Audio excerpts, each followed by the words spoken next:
హైదరాబాద్ లోని ఓ ప్రముఖ ఆసుపత్రిలో వైద్యురాలిగా సేవలందిస్తున్న మహిళ డ్రగ్స్ కు బానిసగా మారడం నగరంలో కలకలం రేపుతుంది. తన వద్దకు వచ్చే రోగులకు డ్రగ్స్ హానికరమని చెప్పాల్సిన వైద్యురాలే వాటిని తీసుకోవటం విస్మయం కలిగిస్తుంది.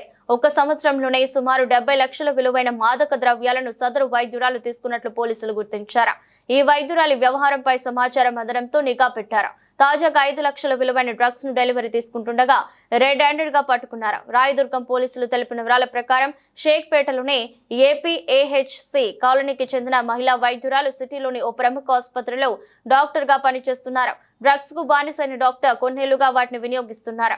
ముంబైకి చెందిన డ్రగ్ డీలర్ వాన్స్ టక్కర్ ను వాట్సాప్ లో సంప్రదించి 5 లక్షల విలువైన కొకైన్ కు ఆర్డర్ చేశారు. ఆన్లైన్ లో డబ్బులు ట్రాన్స్ఫర్ చేయడంతో వాన్స్ తన సహాయకుడు బాలకృష్ణ రామ్ ద్వారా కొకైన్ పంపించాడు. నగరానికి కొకైన్ తీసుకొచ్చిన ర్యాంపర్ ఆ ప్యాకెట్ ను డాక్టర్ కు అందిస్తుండగా పోలీసులు సీన్ లోకి ఎంటర్ అయ్యారు. డాక్టర్ తో పాటు ర్యాంపియర్ ను అదుపులోకి తీసుకుని విచారిస్తున్నారు. నిందితుల నుంచి 53 గ్రాముల కొకైన్ ను స్వాధీనం చేసుకున్నట్లు పోలీసులు తెలిపారు. నిన్న తేదీన ఒక నమ్రత అని చెప్పి ఒక మెడికల్ ప్రాక్టీషనర్ లేడీ, తనకు తెలిసినటువంటి వంశ్ అనే ఒక వ్యక్తి ముంబైలో కొంత డ్రగ్ ఆర్డర్ చేస్తుంది. దానికి సంబంధించినటువంటి సప్లై ఇవ్వడం కోసం ఒక బాలకృష్ణ అనే ఒక వ్యక్తి వచ్చి రాయదుర్గం ఏరియాలో ఆ లేడీకి హ్యాండ్ ఓవర్ చేస్తుంటే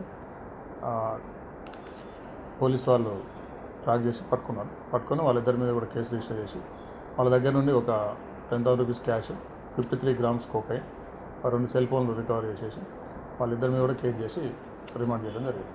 ఫర్దర్ ఎంక్వైరీ నడుస్తున్నది.